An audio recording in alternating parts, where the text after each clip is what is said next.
یہ تیسرا درس ہے، تو اس ترتیب کی بنیاد پر یہ جو اکثر پڑھا کرتے ہیں نا ہم اہل سنت و جماعت، الصلاۃ والسلام علیک یا رسول اللہ، اور اس پر بھی کچھ کم عقلی، کم علمی اور کم تحقیقی بنیاد پر اسے شرک کہا جاتا ہے۔ ہر بندے کا اپنا ذہن ہے، بندہ کسی کو کچھ کہہ نہیں سکتا، ہاں سمجھانے کے لیے کچھ بیان کرنا ہر بندے کا حق ہے۔ تو اپنے آنے والے موضوع کو میں چلاتا ہوں۔ یہ قرآن کریم میں ہے، لا تجعلوا دعاء الرسول، اس کا معنی ہے لا تجعلوا، نہ کرو تم دعاء پکارنا، الرسول رسول مکرم صلی اللہ علیہ وسلم کو۔ کس طرح نہیں پکارنا؟ بینکم، آپس میں، کا دعائے بعضکم بعضا، جس طرح ایک دوسرے کا نام لے کر او فلاں ادھر آؤ یا میری بات سنو، اللہ نے فرمایا وہ انداز بدل دو، عام آدمی کا مقام اور ہے، میرے حبیب کا مقام اور ہے۔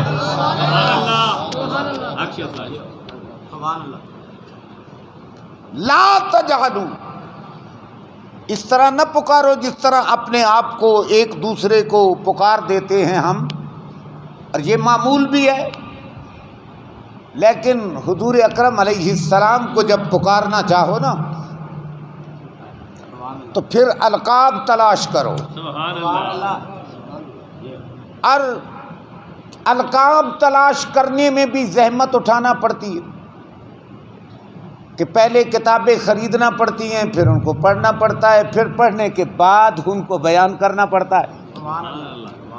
تو چلو یہ میرے مقدر میں اگر ہے تو اللہ تعالیٰ قبول فرما لے۔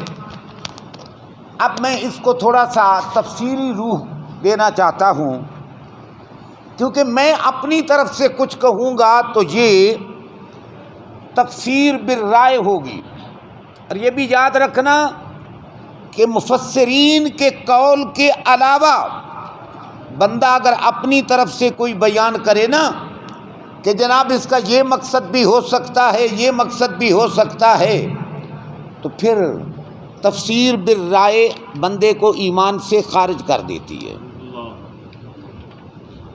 تفسیر بالرائے بندے کو ایمان سے خارج کر دیتی ہے، تو اس لیے ہم تفسیر بالرائے نہیں کرنا چاہتے، بلکہ ایسی تفسیر کرنا چاہتے ہیں جس کو اللہ تبارک و تعالی جل مجدہ الکریم نے بیان فرمایا، اور پھر ہمارے علماء نے اپنے پیارے محبوب صلی اللہ علیہ وسلم کے ارشادات کو سامنے رکھ کر اس کو بیان فرمایا۔ سبحان اللہ۔ تو یہ لا تجعلوا دعاء الرسول بینکم، نہ کرو تم پکارنا رسول کا بینکم، آپس میں، کا دعائے بعضکم بعضا، جس طرح ایک دوسرے کو پکارتے ہو میرے حبیب کو ایسے نہ پکارو۔ وَقَدْ يَعْلَمُ اللَّهُ الَّذِي يَتَسَلَّلُونَ مِنْكُمْ، البتہ اللہ جانتا ہے کہ جب نبی پاک علیہ السلام فرماتے میں باتیں کر رہا ہوتا ہوں نا تو منافق بندوں کو آڑ بنا کر کسی نہ کسی طرف سے نکل جاتے ہیں۔ یہ قرآن ہے، میری بات نہیں۔ وہ کیوں نکل جاتے ہیں؟ وہ سننا نہیں چاہتے نبی کریم علیہ السلام کی بات کو، حالانکہ نبی کریم علیہ السلام کی جن لوگوں نے باتیں سنی، عمل کیا، اللہ نے ان کو صحابیت کا اعلیٰ مقام عطا فرما دیا، اور جو سرکتے رہے ان کو منافقت کی آڑ میں لا کر اللہ کریم نے ارشاد فرمایا میرے حبیب یہ نہ نماز جنازہ کے قابل ہیں اور نہ یہ ان کی قبر پہ کھڑے ہونے کے قابل ہے۔ وَلَا تُصَلِّ عَلَىٰ أَحَدٍ مِّنْهُمْ مَاتَ أَبَدًا وَلَا تَقُمْ عَلَىٰ قَبْرِهِ، میرے حبیب عبداللہ ابن ابی ابن سلول کی نماز جنازہ پڑھانے کے بعد میں تیرا رب ہو کر، مالک ہو کر، خالق ہو کر تیری عزت کو بحال رکھنے کے لیے ارشاد فرما رہا ہوں کہ منافقوں کی نماز جنازہ بھی نہیں پڑھنی، منافقوں کی قبر پہ قیام بھی نہیں کرنا۔ مومن بڑے پڑے ہیں کہ ان کی قبروں پہ حاضری بھی دے دیا کرو اور ان کے لیے دعا بھی فرما دیا۔ ہم دعا ہی کریں گے نا میت کے لیے کہ ہماری ماں ہیں دنیا سے پردہ کر گئی، ہم ان کے لیے دعائیں بخشش کریں گے، لیکن یہ وعدہ ہے اللہ کا کہ جب تم مانگو گے تو میں تم سے معاہدہ کرتا ہوں، تم سوال کرو گے میں تمہارے سوال کو قبول کر دوں۔ سبحان اللہ، سبحان اللہ۔ تو آئیے دیکھیے جب پکارتے ہیں تو کیسے پکاریں؟ فرمایا جس طرح تمہیں اپنا نبی بتاتا ہے اس طرح پکارو، اپنی مرضی نہ کیا کرو، تم اتنے بڑے اللہ میں فہم کوئی نہیں ہو۔ یا اللہ ہم کیسے پکاریں؟ اللہ کریم نے قرآن کی آیت نازل فرمائی، سبحان اللہ، ان اللہ وملائکتہ یصلون علی النبی، حق نبی، کہ بے شک اللہ تعالیٰ اور اللہ کے فرشتے درود بھیجتے ہیں نبی پر۔ سبحان اللہ، یا ایھا الذین آمنوا، اے ایمان والو، صلو علیہ وسلموا تسلیما، تم فرشتوں کا برابری نہ کرنا، خدا کی برابری نہ کرنا، ان کو اللہ بھی درود بھیجتا ہے، فرشتے بھی درود بھیجتے ہیں، لیکن تمہیں حکم ہے ایمان والو تم فقط درود پہ اکتفا نہیں کرو گے، درود بھی بھیجو گے اور سلام بھی بھیجو سبحان گے۔ اللہ، سبحان اللہ۔ اب بڑا پڑھا جاتا ہے جی درود ابراہیمی، الحمدللہ اللہ تعالیٰ پڑھنا نصیب فرمائے، لیکن نماز میں تو ہم پڑھتے ہیں، اگر آگے پیچھے یہ آیت کوئی پڑھ دے تو ہمیں پڑھنا پڑے درود و سلام، تو درود ابراہیمی میں درود ہے، صلات ہے، مگر سلام نہیں ہے۔ اور جتنے درود پڑھنا چاہیں پڑھ لیں، ان میں درود ہے، سلام حکم کس کا ہے؟ صلو وسلموا تسلیما۔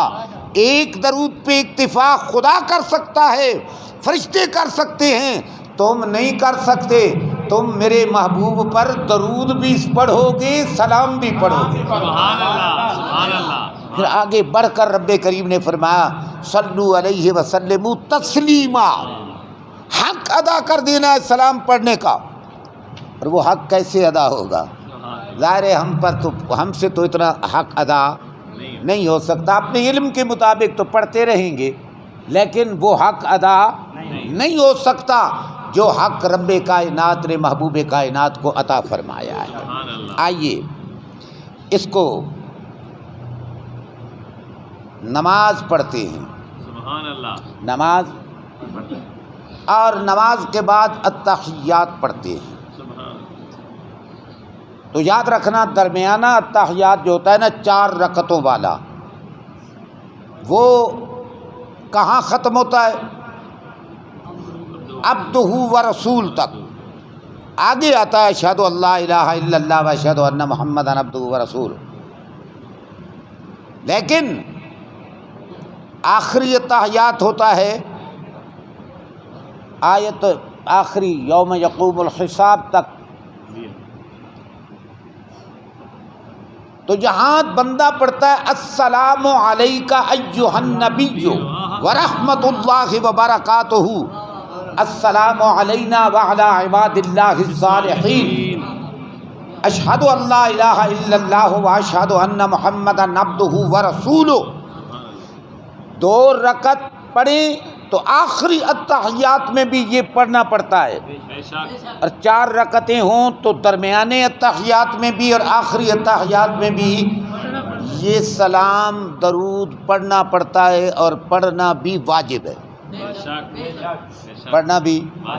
اور یاد رکھنا اس السلام علیک ایھا النبی کو ترک کر دینا اس وقت تک نماز نہیں ہوگی جب تک سجدہ سہو نہیں کیا جائے گا، سبحان اللہ، بے شک، بے شک، کیونکہ یہ واجب ہے نماز کے اندر السلام علیک ایھا النبی ورحمۃ اللہ وبرکاتہ۔ اس کا معنی کیا ہوتا ہے کہ السلام علیک، آپ پر سلام ہو، ایھا النبی، اے نبی۔ سبحان اللہ۔ اگر کوئی بدباطن کہتا ہے کہ یہ کلمات یا رسول اللہ یا نبی اللہ یہ کہنا شرک ہے، تو پھر اس کا مطلب لوگوں پر نماز خدا نے اس لیے فرض کی کہ سارے مشرک ہو جائیں۔ اللہ اکبر۔ عقل و خرد سے کام لینا چاہیے۔ السلام علیکہ ایھا النبی، یہ نماز میں پڑھنا واجب ہے۔ 4 رکعتوں والی نماز ہو تو درمیانے اتحیات میں بھی واجب ہے، آخری اتحیات میں بھی واجب ہے کہ السلام علیکہ ایھا النبی پڑھنا ہے۔ اب بہانہ کیا بنایا جاتا ہے، نہیں آپ نے سمجھا نہیں ہے۔ میں نے کہا ہم نے کیا سمجھنا ہے تم سے؟ کہتے ہیں کہ ہمارے ایک بزرگ ہیں، انہوں نے کنز الدقائق کا ترجمہ لکھا احسن المسائل، اور اس میں وہ لکھتے ہیں کہ ہم یہ کلمات حکایتاً پڑھتے ہیں۔ بالکل کیا مطلب؟ جب حضور اکرم صلی اللہ علیہ وسلم شب معراج پہ گئے، لا مقام ہے، اللہ کے سامنے بیٹھے نا، تو اس وقت اللہ تبارک و تعالیٰ کو جب یہ عاجزانہ نظام پیش کیا نا نبی کریم علیہ السلام نے کہ التحیات للہ والصلوات والطیبات، کہ یا اللہ میری تمام عاجزی انکساری عبادتیں تیرے لیے ہیں، تو اللہ فرماتا ہے کہ پھر السلام علیکہ ایھا النبی، اے میرے نبی میرا سلام تیرے لیے۔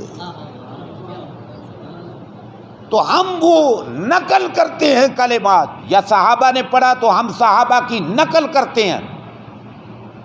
اب میں آپ سے ایک مثال دنیا داری کی عرض کر دوں اور پھر دینداری کی۔ یہ پاکستان کے اندر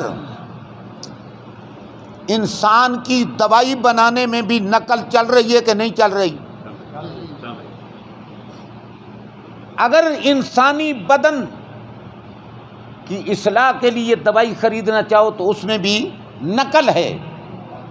اب اس نقل بنا کر بندے کی صحت سے کھلواڑ کھیلنا، کیا ایمان میں اس کی گنجائش ہے؟ نہیں ہے۔ اور جو ان کے اوپر مسلط ہوتا ہے، جس نے حساب کرنا ہوتا ہے کہ یہ 2 نمبر یا 4 نمبر یا 5 نمبر چیز کیوں بنی ہے، ویسے تو ہمیں عدالتیں بھی کھینچتی ہیں مولویوں کو کہ خبردار تم ایسی بات کرو، تو بھائی تمہاری کھوپڑی نہیں ہے، تمہیں جو اتنا بڑا قوم کے ٹیکس کی بنیاد پر تمہیں اتنی بڑی ریلیف مل رہے ہیں، تو تم نے نہیں اس کا حساب و کتاب لینا کہ دوائی کو 2 نمبر بنانے والے کو طرح جیل میں ڈالو، انکوائری کرو، تو بندے کی صحت سے کھیل کر بندے کو مارنا چاہتا تھا۔ تو میں یہ کر رہا ہوں نا، یعنی حکایتاً صحابہ نے پڑھا تو ہم نے بھی پڑھ دیا۔ ہم عبادت کے لیے نہیں پڑھتے، ہم کہتے ہیں میاں اس نماز کو ہم نماز ہی نہیں مانتے جس کو بطور حکایت پڑھا جائے۔ ہم نماز عبادت کے طور پر پڑھتے ہیں، حکایت کے طور پر نہیں پڑھتے۔ یہ کیا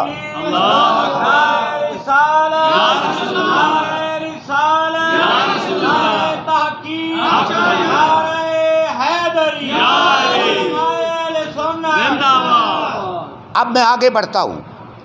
آپ کہیں گے مولوی صاحب بڑے جذبات میں آ گئے تھے، میں نے کہا جذبات نہیں ہیں، جذبات وہیں آتے ہیں استاد، یعنی چپیڑ اس وقت مارتا ہے جب 3-4 مرتبہ سبق کہلوا لے، پھر بھی بچہ توجہ نہ کرے تو وہ پھر تھوڑا سا سمجھاتا ہے کہ بیٹے نہیں ایسا نہیں کرنا۔ سختی اس وقت کی جاتی ہے جب علماء کی زندگیاں گل گئیں، لیکن ان کو ابھی تک سمجھ نہیں آیا کہ نماز حکایتاً پڑھی جاتی ہے یا عبادتاً پڑھی جاتی ہے۔ اب میں چلتا ہوں علماء کی طرف۔ اس یعنی آیت کی تفسیر جو مولانا اشرف علی تھانوی صاحب نے اپنی تفسیر ترجمۃ القرآن کے حاشیے پر فرمائی، من و عن وہ میں عبارت آپ کو پڑھ کر سناتا ہوں، آپ دیانتداری سے سنیں اور پھر میرے نمائندے بن کر ہر ایک سے پوچھیں جو آپ کو ان الصلاۃ والسلام علیکہ یا رسول اللہ پڑھنے والوں کو مشرک کہتا ہے۔ ادھر کو حضرت ذرا حوصلے سے کام لے، کہیں ایسا نہ ہو کہ مشرک کہتے ہوئے تم خود آپ ہی دائرہ اسلام سے خارج ہو جاؤ۔ مولانا اشرف علی تھانوی صاحب بڑا مزے کا مکالمہ لکھتے ہیں، آپ فرماتے ہیں من و عن میں تفسیر عرض کر رہا ہوں، وہ فرماتے ہیں کہ جس وقت بندہ اس آیت کو پڑھتا ہے کہ لا تجعلوا دعاء الرسول بینکم کدعاء بعضکم بعضا، تو پھر اس کے مد مقابل آپ کو کہنا کیا پڑے گا؟ آپ کو تو آپ فرماتے ہیں کہ نبی صلی اللہ تعالی علیہ وسلم نے سب انبیاء علیہ السلام کا اللہ تعالیٰ نے نام لے کر پکارا، یا نوح اہبط، یا عیسیٰ، یا موسیٰ، لیکن جب باری آئی آمنہ کے لال کی، مدینے کے تاجدار کی، فرمایا نہیں، یہاں نام لے کر نہیں، تھوڑے سے القاب تلاش کرو۔ مولانا اشرف علی تھانوی صاحب وہ لقب جو لکھتے ہیں، پہلا لکھتے ہیں یا رسول اللہ، سبحان اللہ، دوسرا لکھتے ہیں یا نبی اللہ، کیا بات، تیسرا لکھتے ہیں یا امام المرسلین، چوتھا لکھتے ہیں یا رسول رب العالمین، پانچواں لکھتے ہیں کہ یا خاتم النبیین۔ سبحان اللہ، اب میں علماء کرام سے پوچھنے کا حق رکھتا ہوں، ادب کے ساتھ، تلخی کے ساتھ نہیں، کہ یہ 5 کلمات تفسیر میں مولانا اشرف علی تھانوی صاحب نے فرمایا جب حضور کو پکارو صلی اللہ علیہ وسلم تو ان القاب کے ساتھ پکارو، سبحان اللہ، ان القاب کے ساتھ، اگر یہ ہو شرک تو پھر علامہ صاحب کا تو مومنوں سے نام خارج ہو گیا نا، ہمارے ساتھ آ گئے، جیسے ہمیں مشرک کہا جاتا ہے ان کو بھی مشرک کہا گیا۔ تو حضرت جن لوگوں کو مولانا اشرف علی صاحب تھانوی نے اس وقت سے لے کر موت تک پڑھایا ہے، کیا وہ مسلمان رہ گئے؟ یعنی بندہ اتنی عقیدت بھی مولوی اپنے کے ساتھ نہ رکھ لے کہ وہ انسان کو گدھے پہ سوار کرنا چاہے تب بھی بھاگ کر سوار ہو جائے۔ اللہ نے جو تجھے گھوڑا دیا ہے تو ضروری ہے گدھے پہ سوار ہونا؟ کیا بات، اگر نہیں، نبی پاک بھی گدھے پہ سوار، میں نے کہا جھوٹ بول رہا ہے تو، نبی پاک علیہ السلام کھچر پہ سوار ہوئے جس کا نام یافور ہے، بالکل، نبی پاک علیہ السلام اونٹنی پہ سوار ہوئے جو اتنا جانتی تھی کہ میرے آقا علیہ السلام نے فرمایا اس کی مہار اس کی گردن پہ ڈال دو، یہ جانتی ہے کہ میرا مکان طبہ بادشاہ کہاں بنا کے گیا ہے، میں اسی کے سامنے جا کر بیٹھا۔ سبحان اللہ، بے شک، میرے بھائی ذرا توجہ اس بات پر کرنا، یہ ہر بات پر شرک شرک شرک کی کوئی پریس لگا رکھی ہے کہ کوئی غریب یا رسول اللہ ٹوٹا پھوٹا تھکا ماندہ آئے کہہ دے شرک، تو پھر اسلام کیا ہے؟ اسلام بھی تو بتاؤ نا۔ بالکل، بلکہ یہ جو آپ ہمیں بھی کوستے رہتے ہیں نا جی کہ آپ وہ ختم نبوت کانفرنس پہ نہیں گئے تھے، تو اس دفعہ کسی لڑکے نے نعرہ لگا دیا تاج ابنام لبیک لبیک یا رسول اللہ، تو مولوی صاحب تقریر کرتے کرتے نا تو وہ کہتے ہیں نیا کٹا مت کھولو، اللہ اکبر، یعنی اس سفید ریش مولوی کو بھی یہ سمجھ نہ آ پائی بیچارے کو کہ یہ کٹا کھولنا کہاں اور لبیک یا رسول اللہ کہنا کہاں، اللہ اکبر، کوئی تناسب نہیں ہے۔ انسان کو اپنے نبی کے سامنے اتنا بھی بے باک نہیں ہونا چاہیے، نہیں ہونا چاہیے۔ آگے کہتے ہیں مولانا صاحب کہ جناب یہ اس آیت سے مستفاد ہوا بغیر تعظیم کے حضور صلی اللہ علیہ وسلم کی ندا کو ندا نہ کی جائے، نہ عین عبادت میں اور نہ بعد وفات شریف کے، یعنی ادب و احترام کو آپ کی حیات ظاہرہ میں بھی برقرار رکھو، حیات باطنہ میں بھی، وصال کے بعد بھی۔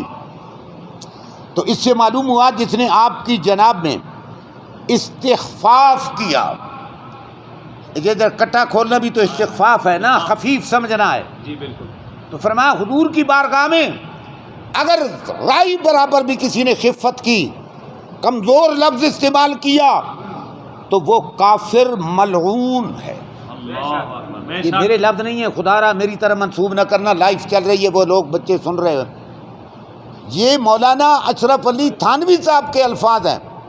وہ فرماتے ہیں کہ اگر میرے مصطفیٰ کریم علیہ السلام پر درود و سلام پڑھنے میں یا پکارنے میں ذرہ برابر بھی تخفیف آ گئی، خفت پیدا ہو گئی، اور وہ ملعون ہے، کافر ہے، یہ بات ہم نہیں کہتے کیونکہ ہم کہتے ہیں پوری تحقیق کے بعد، لیکن مولانا نے ٹھوک کے بیان کر دیا۔ یہ حاشیہ ہے ترجمۃ القرآن مولوی اشرف علی صاحب تھانوی، صفحہ نمبر ہے 573، مطبوعہ ہے یعنی طبع کی ہے شیخ غلام علی اینڈ سنز لاہور، اگر کہیں نہ ملے تو ناچیز کے پاس پڑی۔ کیا بات ہے، کیا بات، اور جدید دور کے مولانا اشرف علی تھانوی صاحب کے جتنے تراجم بازار سے خریدیں، یہ عبارت مل جائے تو میں جرمانہ ادا کروں، اللہ اکبر، یعنی ان کا دین اتنا ہے کہ کتابوں کے حاشیے بھی بدل دیے، دونوں، عبارتیں بھی بدل دی، ترجمے بھی بدل دیے، دونوں، یہ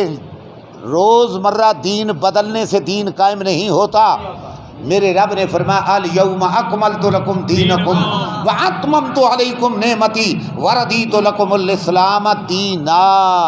جو اللہ نے فیصلہ دین کا کر دیا ہے، لا تبدیل لکلمات اللہ، اللہ کے کلمات کو کوئی بدل نہیں سکتا۔ آگے چلیے، میں چونکہ وقت تھوڑا سا قریب آ رہا ہے، اس میں کتنے فائدے آپ کو ملے اس عبارت سے۔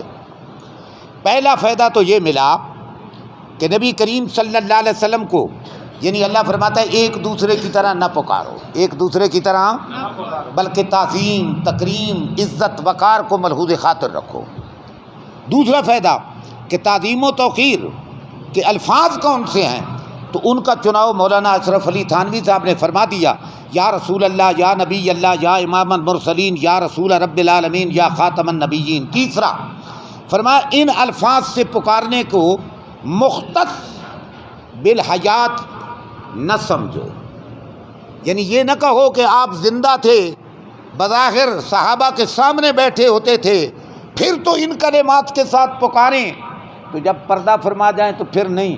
فرمایا خبردار، حیات و ممات کا فرق نہیں کرنا، جیسے حیات ظاہرہ میں آپ کو احترام سے پکارنا تھا، ایسے آج بھی آپ کو احترام سے پکارنا ہے صلی اللہ علیہ وسلم۔ اچھا، پھر آگے چلتے ہیں۔ یا رسول اللہ اس جگہ پہ ہوتا ہے، اور نعرہ لگاتے ہیں لڑکے، نعرہ تکبیر، نعرہ، تو جواب میں کیا آتا ہے؟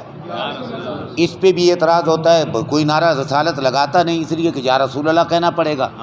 اور کچھ قومیں ایسی بھی آ گئی ہیں کہ نعرہ رسالت لگاؤ تو وہ جواب میں کہتے ہیں محمد الرسول اللہ۔ بھائی یہ ذاتی نام ہے نبی کریم علیہ الصلوۃ والسلام کا، نعرہ رسالت والا تقاضا کر رہا ہے کہ نبی کریم علیہ السلام کے تعظیمی کلمات نکالو جن سے نبی پاک کو پکارا جائے۔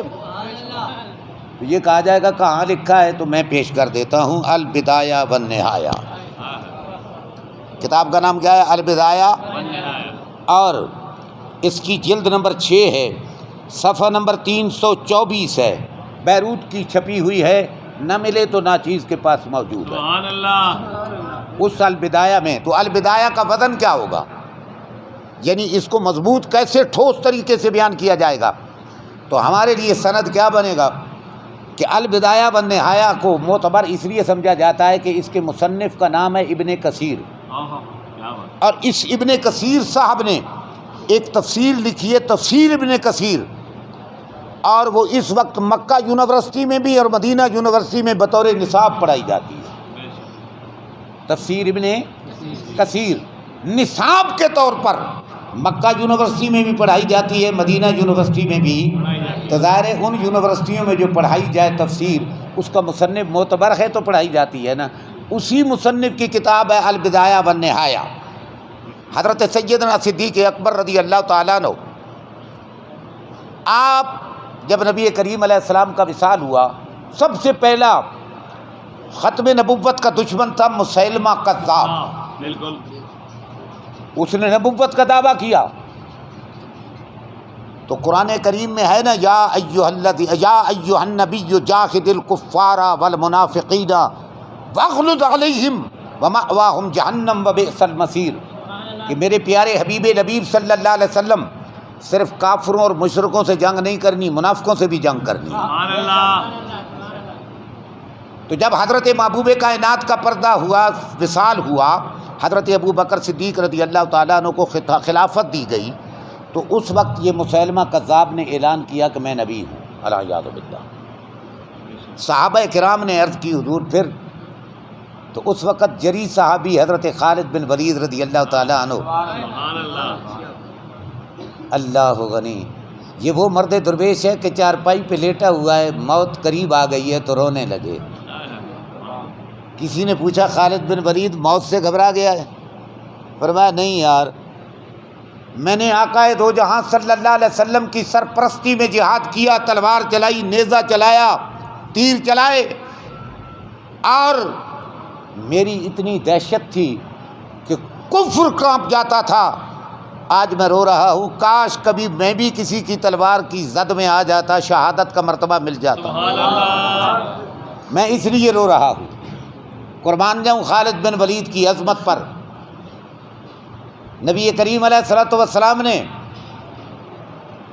آپ کے وصال سے پہلے فرما دیا تھا کہ جب میرا خالد فوت ہو جائے تو اس کی نماز جنازہ میں شریک ہونا، کیونکہ جو اس کی نماز جنازہ میں شریک ہوگا وہ سیدھا جنت میں چلا جائے گا۔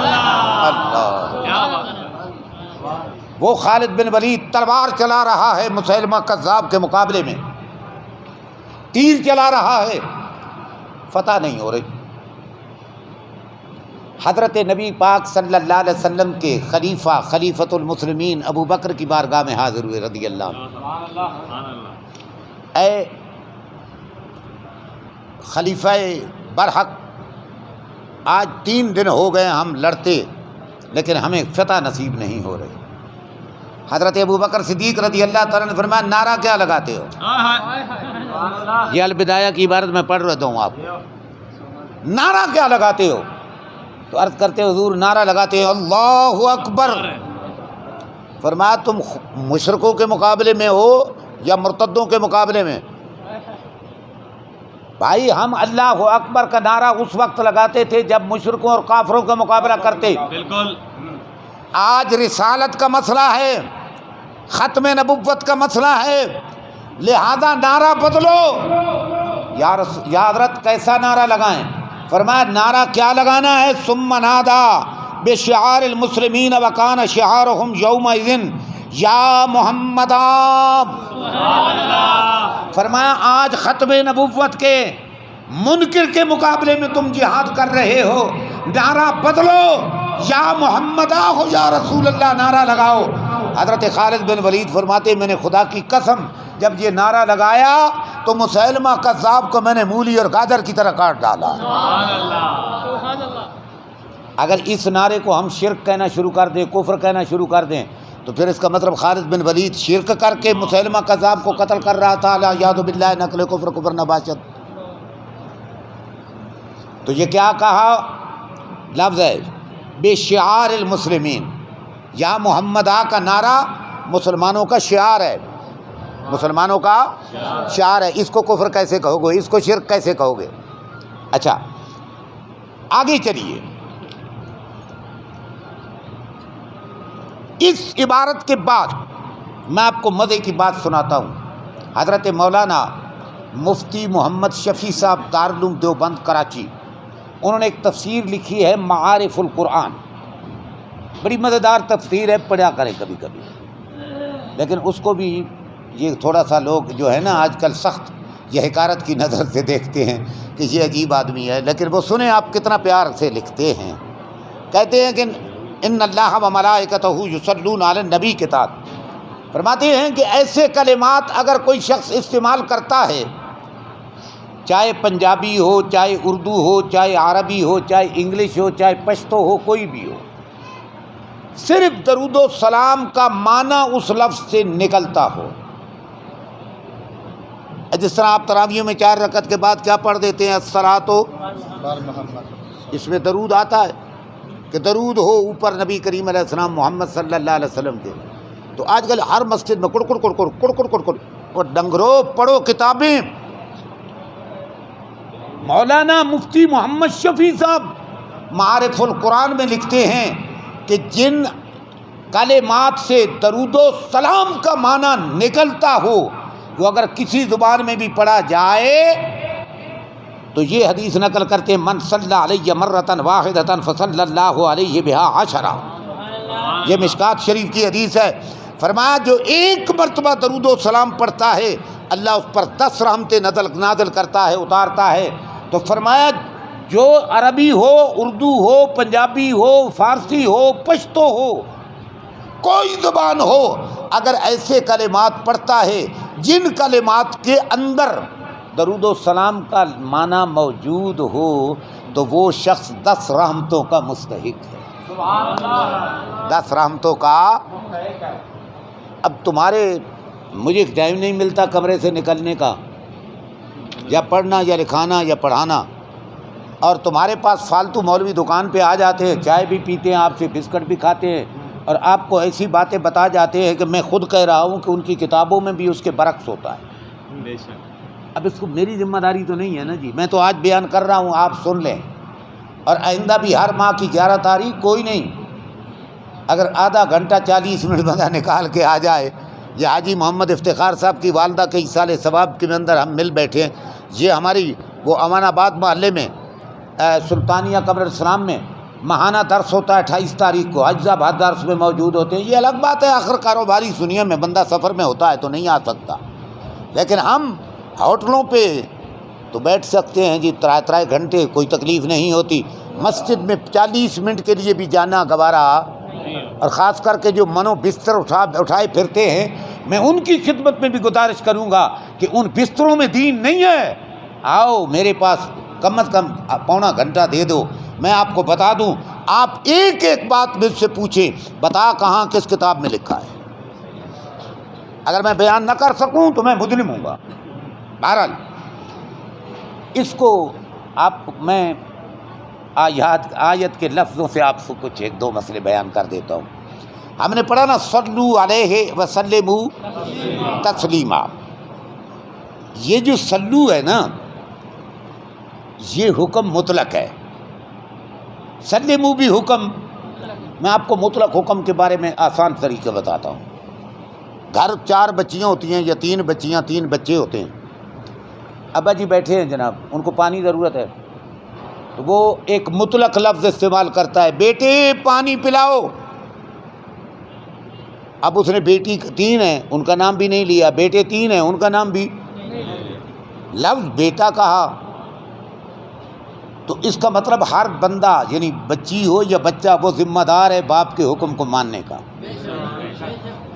کوئی پابندی نہیں لگا سکتا کہ اس نے جو کہا ہے باپ نے کہ بیٹو پانی پلاؤ تو بیٹی ہی جائے یا بیٹا ہی جائے، نہیں، یہ حکم مطلق ہے، یہ حکم کوئی بھی چلا جائے اس حکم کے تحت اس کو ثواب پورا ملے گا، گویا مجھے جو جائے گا وہ یہ سمجھے کہ گویا مجھے پکارا ہے، گویا جس طریقے سے آپ کو میں عرض کر دوں وَأَقِیمُوا الصَّلَاةَ، نماز پڑھو، نماز یہ تو نہیں بتایا کہ بیٹھ کر پڑھو یا کھڑے ہو کر پڑھو،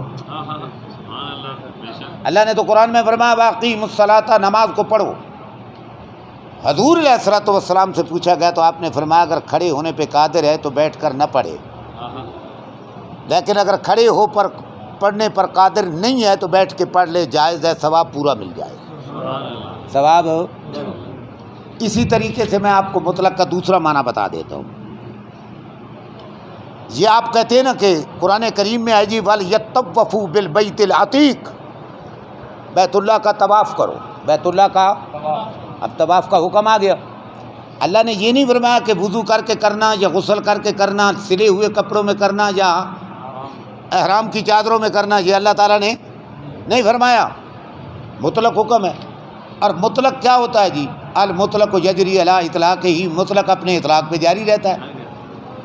اب اگر کوئی شخص خانہ کعبہ میں پہنچ جاتا ہے، توجہ میری طرف، بس میں یہ آخری 2 مسئلے بیان کر کے پھر اجازت چاہتا ہوں، کیونکہ میں نے تو آگے جو 2 مہینے 3 درس دینے ہیں میں نے وہ بھی لکھے ہوئے ہیں، کیونکہ میں یہ چھٹیوں سے فائدہ اٹھا رہا ہوں۔ اچھا سنیے،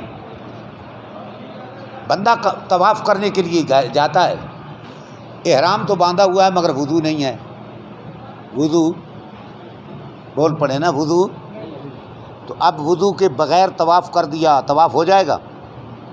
ہو جائے گا طواف، طواف میں تو ہم انکار نہیں کر سکتے کہ طواف نہیں ہوا، تیرا وضو نہیں تھا۔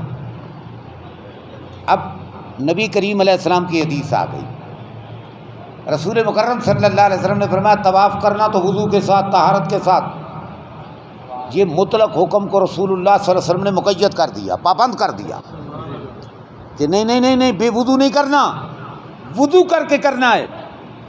اب عمرہ کرنے والا یا حج کرنے والا طواف کر دیتا ہے، نفس طواف تو ادا ہو جائے گا، لیکن رسول اللہ صلی اللہ علیہ وسلم نے جو اس کو پابند کیا ہے، پابندی اس نے نہیں کی، فرمایا اب اس پر دم لازم آئے گا، اب اس پر کیوں؟ فرمایا مقید حکم کو اس نے مطلق حکم پہ عمل کر دیا، قید کو چھوڑ دیا، اس لیے قید کی کمی پوری کرنے کے لیے دم لازم آئے گا۔ اب میں پوچھتا ہوں کہ اللہ نے فرمایا صلو، درود پڑھو، سلمو، سلام پڑھو۔ اگر میں کہہ دوں مولانا یہ درود ابراہیمی میں جو فکس کر رہے ہو یہ تو نماز کے بارے میں ہے، کہ رسول اللہ صلی اللہ علیہ وسلم سے پوچھا گیا یا رسول اللہ صلی اللہ علیہ وسلم ہم سلام پڑھنا تو جانتے ہیں، درود کیسا پڑھے؟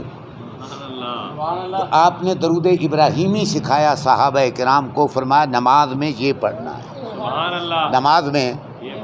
اب ان کو بڑا درد لگا ہوا ہے، ہر جگہ پہ درود ابراہیمی پڑھو۔ میں نے کہا نہیں، جب ان اللہ و ملائکتہ یصلون علی النبی یا ایھا الذین آمنوا صلوا علیہ وسلموا تسلیما پڑھیں گے نا، تو اس کے بدلے میں جو آپ درود و سلام پڑھیں گے، درود ابراہیمی پڑھیں گے تو سلو پر تو عمل ہو جائے گا، سلمو پر عمل نہیں ہوگا۔ وہ درود بھی تو نیا لکھو نا جس میں سلمو پر بھی عمل ہو جائے، وہ لکھتے نہیں ہیں اور ہمارا پڑھتے نہیں ہیں۔ آگے چلیے، جو السلام علیکہ ایھا النبی ہے، ٹھیک ہے نا۔ آخری بات میں آپ کو عرض کر دوں، قال رسول اللہ صلی اللہ علیہ وسلم فی الناس حمد اللہ وثنى علیہ ثم قال اما بعد فما بال رجالۃ یشترطون شروطا لیست فی کتاب اللہ ما کان عن شرط لیس فی کتاب اللہ فہو باطل وان کان مئات شروط۔ یہ پوری ایک مشکات کی حدیث ہے۔ رسول اللہ صلی اللہ علیہ وسلم نے فرمایا اس قوم کا کیا حال ہوگا کہ جو شرطیں اللہ نے عبادت کے ساتھ نہیں لگائیں، جو شرطیں اللہ نے درود و سلام کے ساتھ نہیں لگائیں، جو اللہ نے احکام کے ساتھ شرطیں نہیں لگائیں، وہ شرطیں خود گھڑ بیٹھتے ہیں اور بیان کر دیتے۔ اس قوم کا کیا حال ہوگا؟ 100 شرط بھی لگا دو سب باطل ہیں۔ کیوں؟ حکم مطلق ہے، لہذا مطلق حکم کو مقید کرنے کے لیے دلیل کی ضرورت ہے، تمہاری وضع کردہ یہ شرطوں کی ضرورت نہیں ہے۔ تو اس لیے میرے بھائی یہ بڑا لمبا پروسیس ہے، میں تھوڑا تھوڑا اس سے عرض کر دیتا ہوں، لیکن مقالے کی صورت میں اپنا پورا مقالہ 20 صفحے پہ ہر عنوان کو الگ الگ کمپلیٹ کر رہا ہوں تاکہ میں اس کی اشاعت کے بعد عوام کے ہاتھوں پہنچاؤں۔ خدا را یہ کام بڑا تحقیقی ہے، ان کو سطحی طور پر نہیں پڑھنا ہے، تحقیق